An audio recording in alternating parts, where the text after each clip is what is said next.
কিছুক্ষণ আগে, ঘন্টা দুই আড়াইক আগে, বাংলাদেশে ঢাকায় একটি অত্যন্ত দুঃখজনক এবং জঘন্য একটি ঘটনা ঘটেছে।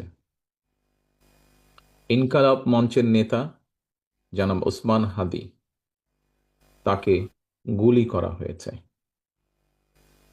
তার উপরে গুলিবর্ষণ করা হয়েছে। আমরা কিছুদিন আগে দেখেছি চট্টগ্রামে একইভাবে আমাদের আরেক প্রার্থীকে গুলি করা হয়েছিল। প্রিয় ভাই বোনেরা, প্রথমেই আমি এই ঘটনার জন্য তীব্র ঘৃণা এবং প্রতিবাদ জানাচ্ছি। আমাদের উচিত হবে সারা বাংলাদেশে গণতন্ত্রের পক্ষে যত মানুষ আছে প্রত্যেকটি মানুষের উচিত হবে এই ঘটনার তীব্র প্রতিবাদ এবং ঘৃণা জানানোর।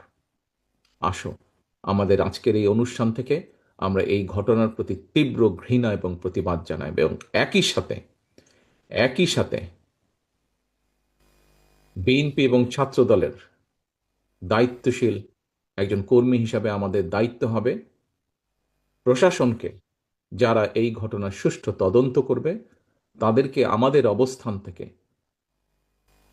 সহযোগিতা করার কোনো স্কোপ সুযোগ যদি থাকে, আমরা আমাদের সর্বোচ্চ সহযোগিতা করব।